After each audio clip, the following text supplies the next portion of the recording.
my office. You can sit or stand, your choice.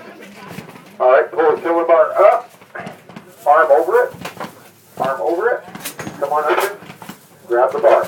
This is the tiller. This is what you use to traverse the Gatling gun left and right. You have it locked to elevation, which is what you normally did. You set your range, and then you would shoot left to right because you were engaging troops or cavalry or whatever else was coming. On each side of the Gatling gun, there are two sets of sights. The sights are for a 405 grain 45 caliber projectile or a 500 grain 45 caliber projectile. These guns were effective to 1,900 yards. That is out there. They were coming in very slow, but a 500 grain slug, even moving at 600 feet per second, still generates in the neighborhood of about 1,200 foot-pounds of energy or 1,100 foot-pounds of energy. So getting hit with a 45 automatic twice the length. So what we're going to do right now, we're going to put the gun is now hot. So they can see it. All right. There you go. Now what we're going to do is just cranks over the top at an easy rate. He's going to kill the targets out there, either Mr. Smiley Face or anything else that happens to be out there. Go ahead.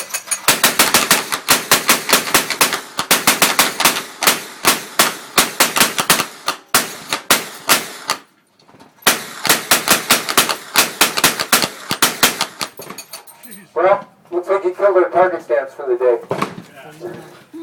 All right, that was a 40-round magazine. That's a fairly substantial weapon in the day of 1873 to 1895. Now, one of the things that these guys had on the 83 gun, which was basically the only military gun that they really did this, they had a drum magazine. It was 104 rounds.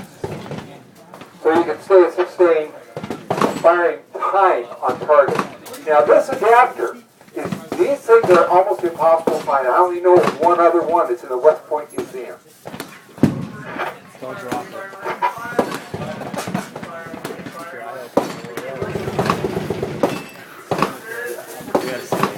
Alright, this is 104 rounds of 45-70. Yikes. 104 rounds of 45-70.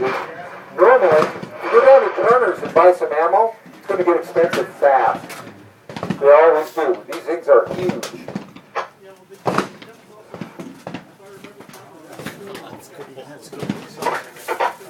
Now, let's see, one of my other range helpers. Brandon, would you help me with this? Absolutely. You want to sit that way you can see. Alright. Now what this is going to do, this is going to show you the sustained firepower of a 45-70. He's just going to kind of terrorize some of the things out there. Probably Mr. Smiley Face is going to take a major beating today. So we'll see what happens. Alright, got your cameras ready. Here's the time to go.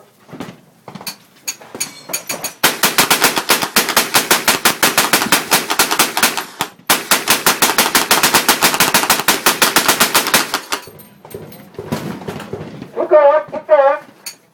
Okay, well. Alright, now that was what normally kept the guys at bay.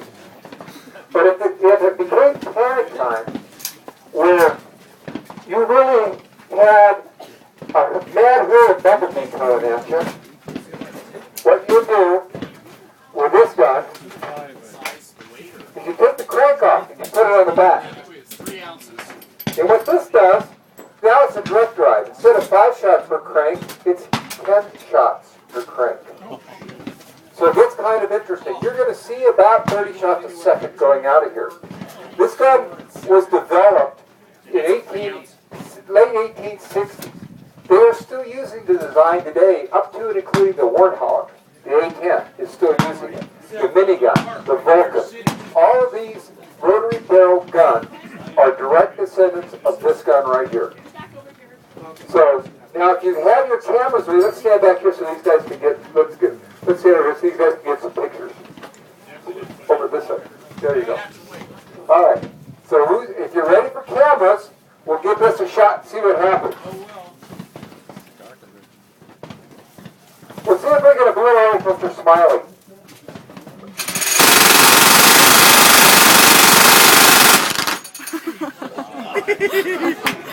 Wow. I think Mr. Smiley had a bad day. So, Oh my God. are there any questions about the Gatling gun or the guns on the line today?